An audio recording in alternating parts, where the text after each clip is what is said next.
सोनापुर एक सुंदर सा गांव था, जहां की सुबह आमतौर पर पक्षियों के चहचहाने से होती थी। उसी गांव के चौक पर माधव अपनी रेड़ी को जोर लगाकर धक्का दे रहा था, जिस पर केवल पत्ता गोभियों का ढेर लगा था। सूरज सिर पर था और माधव के चेहरे पर निराशा।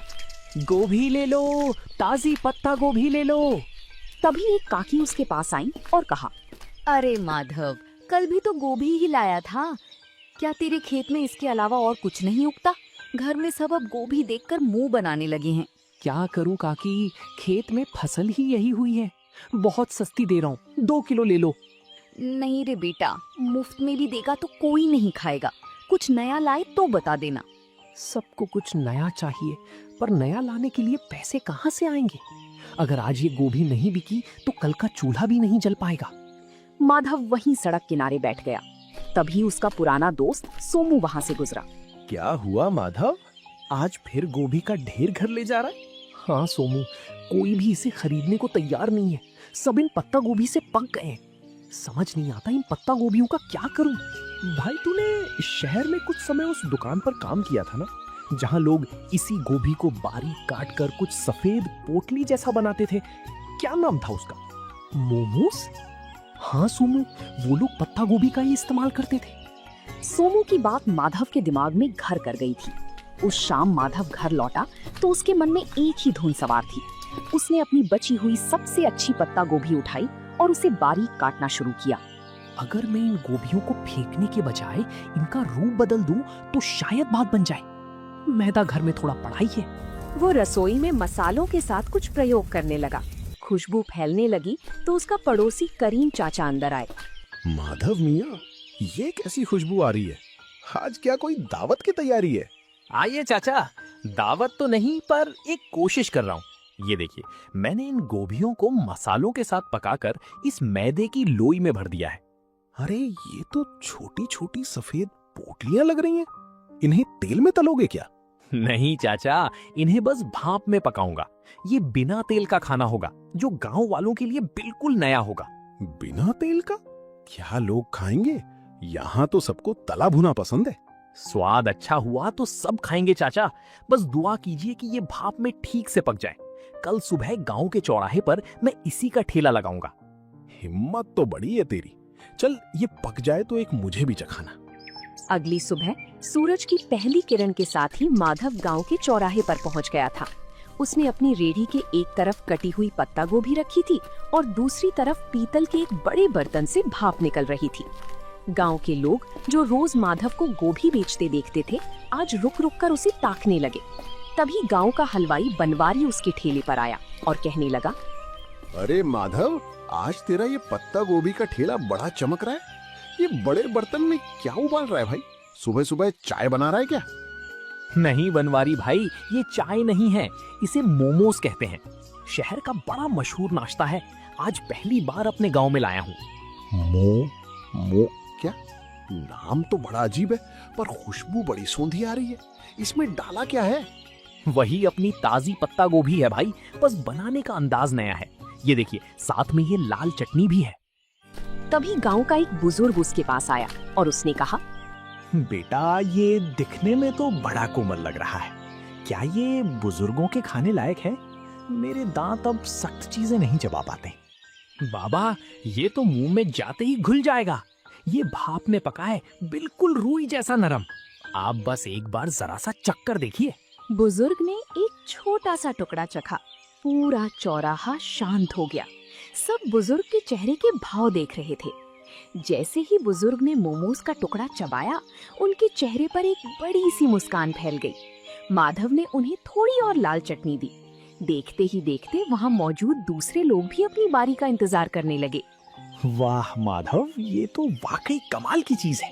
इतना नरम और जायकेदार, और ये लाल चटनी, इसने तो सोई हुई जुबान को जगा दिया। तभी वहाँ माधव का दोस्त सोमू भी आ जाता है। माधव, मुझे भी एक प्लेट दे भाई। कल तो तू बड़ा परेशान था और आज तूने यहाँ कमाल कर दिया। अब जल्दी जल्दी इसका स्वाद सबको चखा दे, लोग इंतजार कर रहे हैं। हाँ सोमू, सबको दूंगा, पर ध्यान रखना चटनी थोड़ी तीखी है, संभल कर खाना। अरे माधव, तीखा ही तो असली मजा है। शहर में लोग क्या वाकई रोज यही खाते हैं? मुझे तो लगता था वहाँ के लोग बस महंगा खाना जानते हैं। हाँ काका, शहर में तो इसे खाने के लिए लंबी लाइनें लगती हैं।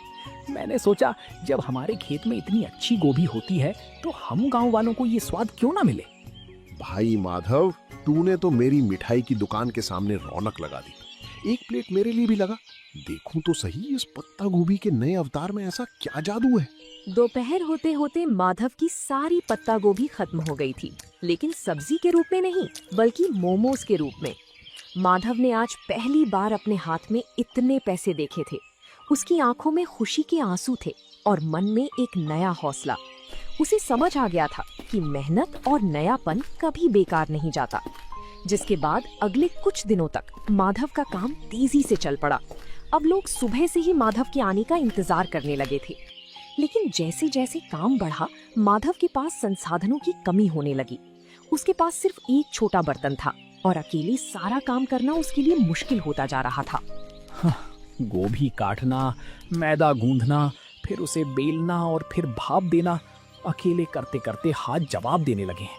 पर अगर रुक गया तो लोग निराश हो जाएंगे। तभी करीम चाचा उसके पास आते हैं और कहते हैं, क्या बात है माधव मियाँ, काम कैसा चल रहा है? आज चेहरे पर वो चमक नहीं है जो हमेशा रहती है। काफी थके थके से भी लग रहे हो। चाचा, काम तो बहुत है पर हाथ सिर्फ 2 हैं। लोग को मेरे हाथों के मोमोज बहुत पसंद आने हैं और अब वे उसे ज्यादा मात्रा में मांग रहे हैं। और मेरे पास बर्तन इतना छोटा है कि एक बार में सिर्फ 10-12 मोमोज ही बन पाते हैं। अरे ये तो बहुत अच्छी बात है। अगर बरकत हो रही है तो घबराता क्यों है? शहर जा और एक बड़ा स्टीमर लेकर आ। और सुन, सारा काम अकेले क्यों करता है, किसी को साथ लगा ले। पैसे तो आ रहे हैं चाचा, पर क्या ये काम टिकेगा? कहीं लोग 4 दिन बाद ऊब गए तो मेरी सारी कमाई डूब जाएगी। मेहनत कभी नहीं डूबती बेटा। तूने साधारण सी पत्ता गोभी को पहचान दिलाई है। अब खुद को एक बड़ा व्यापारी बनाने की सोच। करीम चाचा की सलाह मानकर माधव ने अगले दिन अपनी रेहड़ी नहीं लगाई। वो पास के बड़े कस्बे के बाजार गया। वहाँ की भीड़ भाड़ देखकर उसे अपने पुराने दिन याद आ गए, जब वो दूसरों की दुकानों पर काम करता था। आज वो अपनी खुद की दुकान के लिए सामान खरीदने आया था। आइए भाई साहब, क्या दिखाऊं? होटल के लिए बर्तन चाहिए या घर के लिए? मुझे मोमोज बनाने वाला सबसे बड़ा 3 मंजिला बर्तन चाहिए। और हाँ, एक ऐसी मशीन भी देना जिससे सब्जियां बहुत बारीक कट सके। बड़े बर्तन की मांग तो बहुत है। आप कहाँ से आए हैं? शहर में दुकान खोल रहे हैं क्या? नहीं साहब, गांव में मेरा छोटा सा मोमोज बेचने का काम है। वहाँ लोगों को उसका स्वाद बहुत पसंद आ रहा है। ये तो बड़ी अच्छी बात है। ये लीजिए, ये स्टील का सबसे बढ़िया बर्तन है। इसमें एक साथ 50 मोमोज आराम से बन जाएंगे। और ये रही आपकी नई मशीन, इससे आपकी मेहनत आधी हो जाएगी। शुक्रिया। अब गांव लौटकर मुझे सिर्फ खाना नहीं बनाना बल्कि अपने काम को और बेहतर बनाना है। कल से गांव वालों को मोमोज खाने के लिए इंतजार नहीं करना पड़ेगा। माधव जब नए बर्तनों के साथ गांव लौटा तो शाम हो चुकी थी। रास्ते में उसने ढेर सारी पत्ता गोभी खरीदी। उसे पता था कि अब उसका संघर्ष एक नए मुकाम पर पहुंच चुका है। उसने रात भर जागकर नए बर्तनों को साफ किया और अगले दिन की तैयारी की। अगली सुबह जब माधव चौराहे पर पहुंचा तो उसकी रेहड़ी का नजारा बदला हुआ था। 3 मंजिलों वाला ऊंचा स्टील का स्टीमर सूरज की रोशनी में चमक रहा था। गांव वाले ये नया अजूबा देखने के लिए जमा हो गए। माधव के चेहरे पर एक नई चमक थी, क्योंकि अब उसे ग्राहकों को इंतजार नहीं कराना पड़ता था। वाह भाई माधव, ये क्या रॉकेट ले आया आज? ये तो बड़ा आलीशान लग रहा है। रॉकेट नहीं है सोमू भाई, ये 3 मंजिला स्टीमर है। अब एक साथ कई लोग मोमोज खा पाएंगे। कल तक तुम लोग शिकायत करते थे ना कि देर लगती है, लेकिन अब इसकी मदद से नहीं लगेगी। अरे भाई, बर्तन तो बड़ा कर लिया, पर क्या स्वाद वही रहेगा? अक्सर काम बढ़ने पर लोग जायका भूल जाते हैं। भनवारी भाई, जायका तो मेरी मेहनत में है, बर्तन में नहीं। आप बस देखते जाइए। आज मैंने चटनी में एक खास चीज और मिलाई है, खेत का ताजा पुदीना। माधव, सुना है तूने कस्बे से कोई मशीन भी मंगवाई है? क्या अब मशीन से खाना बनाएगा?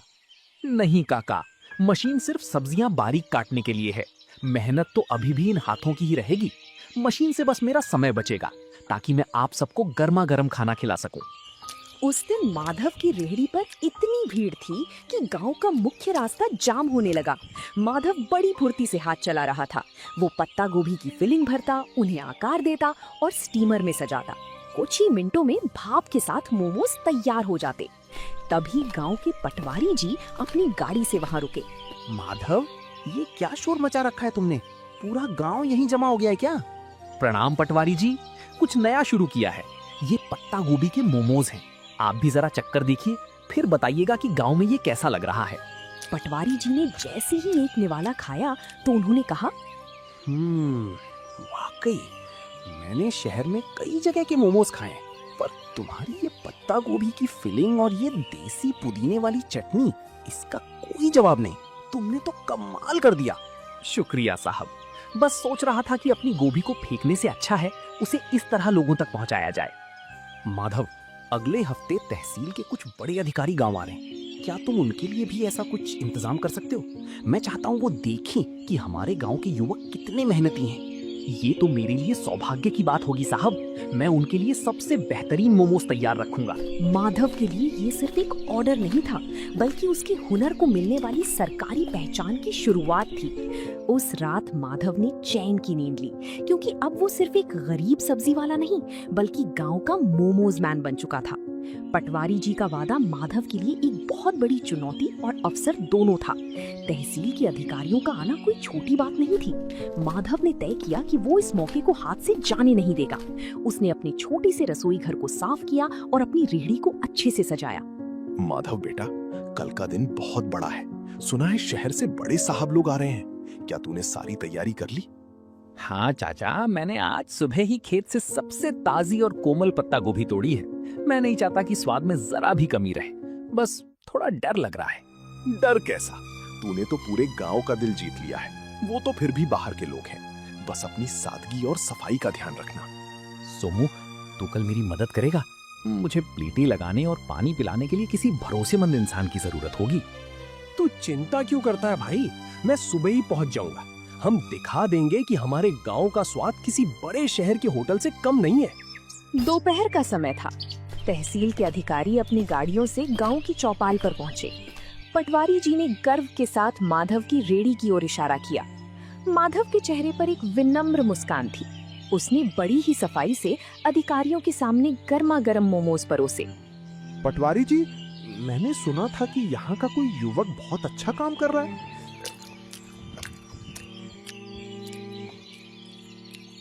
अरे ये तो वाकई लाजवाब है। इतना हल्का और इतना शुद्ध स्वाद। शुक्रिया साहब, ये सब मेरे खेत की पत्ता गोभी का कमाल है। मैंने इसमें कोई बनावटी मसाला नहीं डाला है। हैरानी की बात तो ये है कि गांव के माहौल में तुमने इतनी सफाई और हाइजीन का ध्यान रखा है। तुम्हारा ये तरीका वाकई काबिले तारीफ है। माधव, क्या तुम कभी शहर आकर अपना स्टॉल लगाना चाहोगे? वहां तुम्हें और भी बड़ा बाजार मिल सकता है। साहब, शहर में तो बहुत लोग हैं। मैं चाहता हूँ कि मेरे गांव के लोगों को यहीं पर अच्छी और नई चीजें खाने को मिले। मैं यहीं रहकर अपने काम को बड़ा बनाना चाहता हूँ। बहुत खूब। तुम्हारी ये सोच देखकर अच्छा लगा। हम तुम्हारी मदद करेंगे ताकि तुम एक छोटी सी पक्की दुकान खोल सको। हमें ऐसे ही मेहनती युवाओं की जरूरत है।